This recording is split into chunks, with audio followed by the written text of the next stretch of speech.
بسم الله الرحمن الرحيم. أسعد الله أوقاتكم عزيزات الطالبات. أرحب بكم من مدارس أكاديمية التميز التربوية، فأهلا وسهلا. بعد أن تعلمنا عزيزات الطالبات كيفية الكتابة العروضية لأبيات الشعر، سنبدأ اليوم في الحديث عن البحور، ومن هذه البحور بحر الرمل. فما هو مفتاح بحر الرمل؟ مفتاح بحر الرمل: رمل الأبحر يرويه الثقات، فاعلات فاعلات فاعلات. قبل أن نبدأ عزيزتي الطالبة، يجب عليك معرفة ما هو سبب تسمية بحر الرمل بهذا الاسم. أولا، سبب تسميته بهذا الاسم لسرعة النطق به، وهو يتكون من التفعيل فاعلات بالتتابع والتكرار. رمل الأبحر يرويه الثقات، فاعلات فاعلات فاعلات. إذا هذا هو مفتاح بحر الرمل. حتى تستطيع تمييز بحر الرمل عن البحور الأخرى، يجب عليك أولا أن تقومي بتقطيع الأبيات تقطيعا عروضيا سليما، ثم تعيني تفعيلات البحر بشكل صحيح. لنتعرف تفعيلات مفتاح بحر الرمل. نقطع أولا تقطيعا عروضيا: رمل الأبحور يرويه الثقات، فاعلات فاعلات فاعلات. نحول هذه اللغة، لغة الألفاظ، إلى لغة الرموز. لاحظي عزيزتي الطالبة، أولا قصير قصير، طويل طويل. هذه التفعيلة تسمى تفعيلة فاعلات، لكن التفعيلة الرئيسة في هذا البحر هي فاعلات، وفاعلات يرمز لها بمقطع طويل يليه قصير، مقطع طويل ومقطع طويل. هذه التفعيلة الرئيسة في هذا البحر، حيث يتكون الشطر الأول من 3 تفعيلات والشطر الثاني من 3 تفعيلات أخرى، أي تكون تفعيلات البحر ككل 6 تفعيلات. إذا التفعيلة الرئيسة في هذا البحر هي فاعلات، مقطع طويل قصير طويل طويل. أما التفعيلة الفرعية له فهي فعيلات بحذف الحرف الثاني منها، فعيلات فعيلات، مقطع قصير يليه قصير ثم طويل ثم طويل. إذا مفتاح بحر الرمل: رمل الأبحر يرويه ثقات، فاعلات فاعلات فاعلات. ننتقل إلى تحديد أجزاء البيت الشعري. يا رسول الله يا نور الحبيب، يا طريق الحق يا مأوى الغريب. الجزء الأول من أجزاء البيت الشعري يسمى بالشطر الأول أو صدر البيت. الجزء الثاني يسمى بالشطر الثاني أو عجز البيت. إذا صدر البيت هو المقطع يا رسول الله يا نور الحبيب، أما عجز البيت يا طريق الحق يا مأوى الغريب. نقطع الشطر الأول: يا رسول الله يا نور الحبيب. نحول لغة الألفاظ إلى لغة الرموز. لاحظي ظهرت عندنا تفعيلتان، 3 تفعيلات، وهي تفعيلات فاعلات فاعلات فاعلات. وتفعيلة فاعلات تتكون من مقطع طويل يليه قصير يليه طويل ثم طويل. لاحظي أن هذا الشطر تكون من 3 تفعيلات، ونحن قلنا أن بحر الرمل يتكون في كل شطر من 3 تفعيلات: فاعلات فاعلات فاعلات. فالتفعيلتان الأوليتان فاعلات وفاعلات تسميان بتفعيلتا الحشو. أما التفعيلة الأخيرة من صدر البيت تسمى تفعيلة الضرب. إذا أول تفعيلتان تسميان تفعيلتا الحشو، أما التفعيلة الأخيرة تسمى تفعيلة الضرب.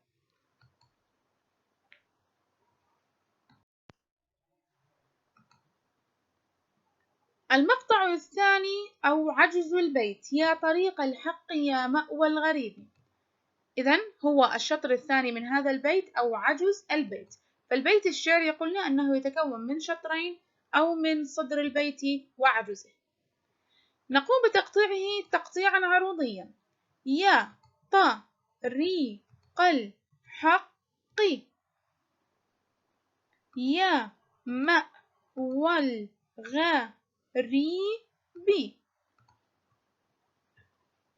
نحول لغة الألفاظ إلى لغة الرموز. يا طريقل، هذه التفعيلة هي تفعيلة فاعلات. لاحظي أنها من مقطع طويل قصير طويل طويل. يليه أيضا فاعلات. حقيام، هذه أيضا تفعيلة فاعلات طويل قصير طويل طويل. ثم آخر تفعيلة أيضا هي تفعيلة فاعلات. فالتفعيلتان فاعلات وفاعلات الأولى والثانية يسميان تفعيلتا الحشو. أما التفعيلة الأخيرة في عجز البيت تسمى تفعيلة العروض. إذن التفعيلتان الأوليتان في عجز البيت تسميان تفعيلتا الحشو، أما آخر تفعيلة تسمى تفعيلة العروض. ذكرنا عزيزتي الطالبة مفتاح بحر الرمل، وهو رمل الأبحر يرويه الثقات فاعلات فاعلات فاعلات.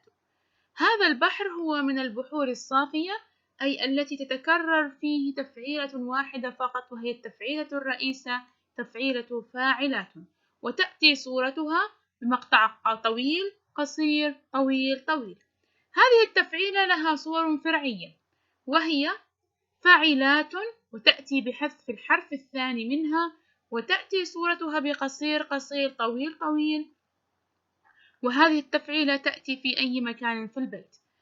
أما التفعيلة الثانية هي تفعيلة فاعلة وتأتي بحذف المقطع الأخير، وتأتي صورتها طويل قصير طويل. التفعيلة الثالثة فاعلة وتأتي بحذف الحرف الثاني والمقطع الأخير، وتأتي صورتها بقصير قصير طويل. فالتفعيلتان فاعلة وفعلة تأتيان فقط في تفعيلتي العروض والضرب. إذن تفعيلة فاعلات وفعلات تأتيان في أي مكان في البيت، أما فاعلة وفعلة تأتيان فقط في تفعيلتي العروض والضرب. مثال: كل من صاحبني فارقته كفراقي صحبة اليوم غدا. أولا نقطع هذا البيت تقطيعا عروضيا.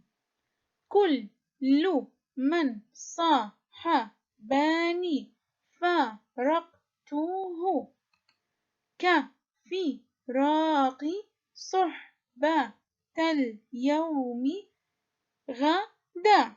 نحول لغة الألفاظ إلى لغة الرموز.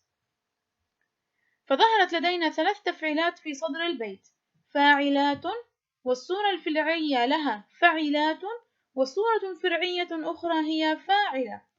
أما في عجز البيت فظهرت لدينا صورة فرعية لفاعلات وهي فعلات وفاعلات، وصورة فرعية أيضا فعلة. لاحظي عزيزتي الطالبة بأن كل شطر في هذا البيت تكون من 3 تفعيلات. إذن المجموع الكلي للتفعيلات يكون 6 تفعيلات. نسمي هذا البحر هو بحر الرمل التام.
انظري معي إلى هذا المثال: إن حظي كدقيق فوق شوك نثروه. نقطع تقطيعا عروضيا. إن حظي كدقيق فوق شوك نثروه. نحول لغة الألفاظ إلى لغة الرموز. لاحظي أنه ظهرت لدينا تفعيلتان فقط في الشطر الأول أو في صدر البيت، إذا نقول عنه هذا أنه مجزوء بحر الرمل. لاحظي أن التفعيلة الأولى هي تفعيلة فاعلات، أما التفعيلة الثانية هي تفعيلة فاعلات.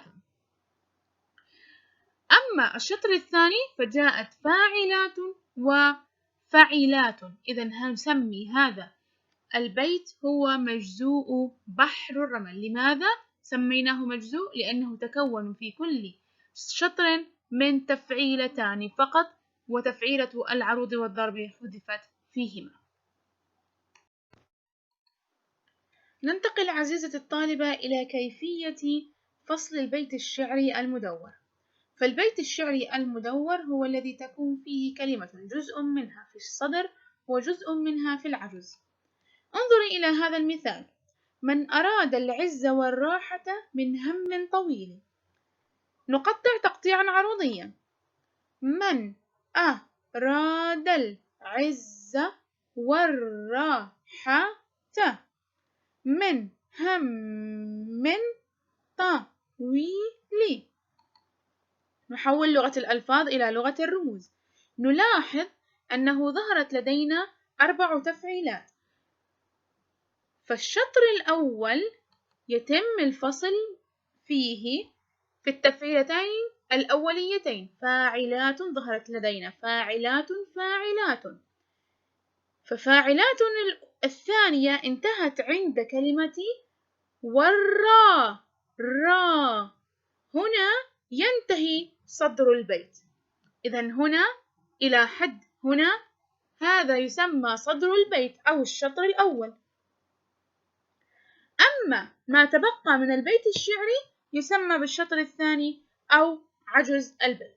إذا الشطر الأول أو صدر البيت يتكون من فاعلات فاعلات، أما عجز البيت يتكون من فعلات فاعلات. وهذه التفعيلات ظهرت لدينا من خلال كتابة العروضية لكن بلغة الرموز. فلاحظي عزيزتي الطالبة أن هذا البيت هو بيت مدور، يوجد فيه كلمة موجودة بجزء منها في الصدر وجزء منها في العجز. ولاحظي أيضا أنه تكون من 4 تفعيلات. لاحظي أيضا تفعيلة العروض وتفعيلة الضرب هنا حذفتا. إذا يسمى هذا البيت المدور بيت مدور وهو مجزوء الرمل. انظري إلى هذا التدريب. المثال الأول: في صدى حبك قد جمعتنا، فالتقى منا بعيد بقريب. نقوم بالكتابة العروضية. في صدى حبك قد جمعتنا. نحول إلى لغة الرموز. ظهرت لدينا التفعيلات الآتية: فاعلات فعلات فاعلة. نكمل: فالتقى منا بعيد بقريب. لاحظي أن هنا التنوين تم وضعه نون، وتم إشباع حركة آخر حرف في البيت الشعري فأصبحت بي. نحوله إلى لغة الرموز فتظهر لدينا التفعيلات فاعلات فاعلات فعلات. إذا لاحظي عزيزتي الطالبة أنه في صدر البيت ظهرت لدينا 3 تفعيلات وفي عجز البيت 3 تفعيلات. إذا نسمي هذا البيت بحر الرمل التام. المثال الثاني: طاف يبغي نجوة من هلاك فهلك. نقوم بالتقطيع العروضي. طاف يبغي نجوة من هلاك فهلك. نحول لغة الألفاظ إلى لغة الرموز. فتظهر لدينا التفعيلات. أولا فاعلات، فاعلة، فاعلات، فعلة.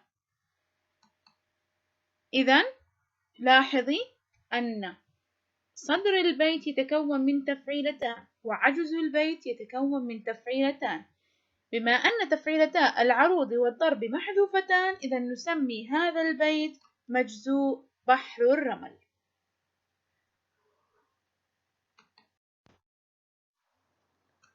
ننتقل عزيزتي الطالبة إلى تدريب آخر. اختر الكلمة المناسبة لملء الفراغ مراعيا الوزن في الأبيات الآتية. المثال الأول: عجبا يا بحر تحيا بالمعاني في أوان ثم فراغ في أواني. حسب الوزن الشعري سنختار الكلمة المناسبة لملء الفراغ. فألف تنسل، باء تفنى، جيم تختفي. المثال الثاني: هو في الروم فراغ وله في الشام قلب. هل ستكون الإجابة فرع ألف زائر، فرع باء خليفة، أم فرع جيم مقيم؟ دعنا نرى ونقطع تقطيعا عروضيا. ننتقل إلى إجابة الفرع الأول. عجبا يا بحر تحيا بالمعاني في أوان ثم فراغ في أواني. الإجابة ألف تنسل، فرع باء تفنى، فرع جيم تختفي. نقوم بتقطيع البيت تقطيعا عروضيا. عجبا يا بحر تحيا بالمعاني في أوان ثم فراغ في أواني. نقوم بتحويل لغة الألفاظ إلى لغة الرموز، فتظهر لدينا التفعيلات الآتية. في صدر البيت فعلات، فاعلات، فاعلات. أما في عجز البيت فاعلات، وظهرت التفعيلة الثانية ناقصة وهي فاعي، والتفعيلة الثالثة فاعلات. ننتقل إلى تقطيع الخيارات التي تم وضعها في الأفرع. ألف تنسل، تنسل، طويل طويل قصير.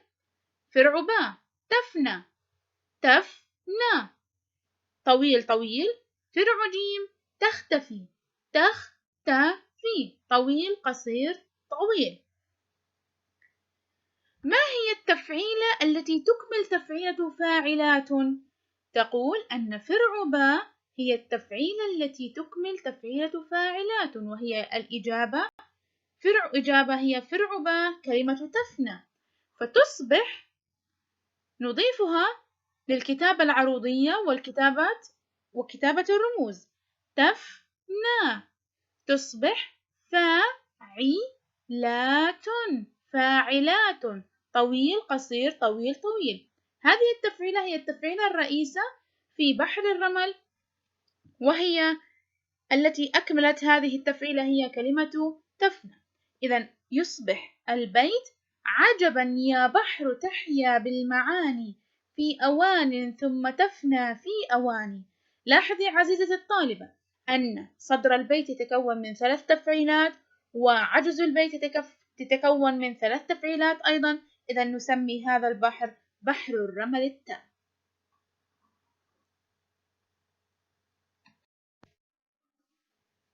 ننتقل إلى إجابة الفرع الثاني. هو في الروم فراغ وله في الشام قلب. الخيارات ألف زائر، باء خليفة، جيم مقيم. نقطع تقطيعا عروضيا. هو في الروم فراغ وله في الشام قلب.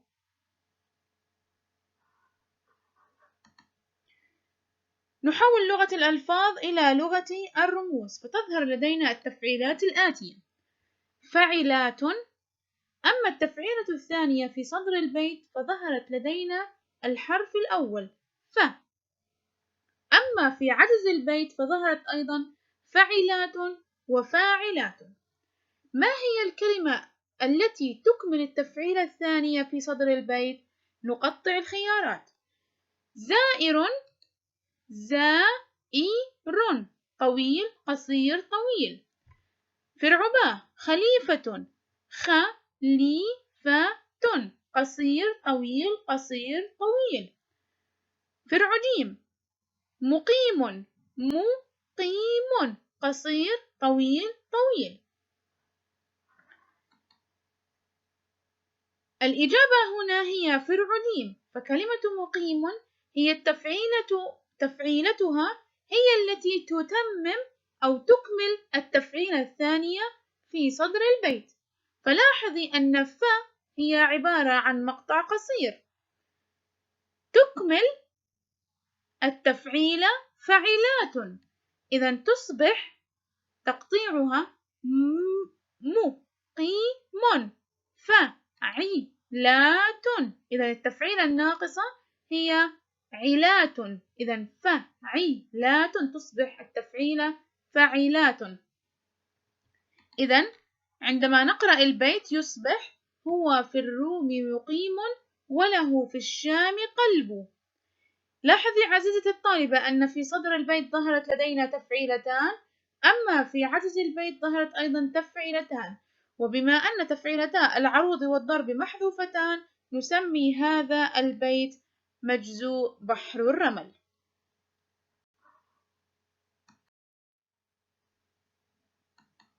وفي الختام أتمنى من الله عز وجل التوفيق لكن عزيزات الطالبات، وشكرا لحسن استماعكم.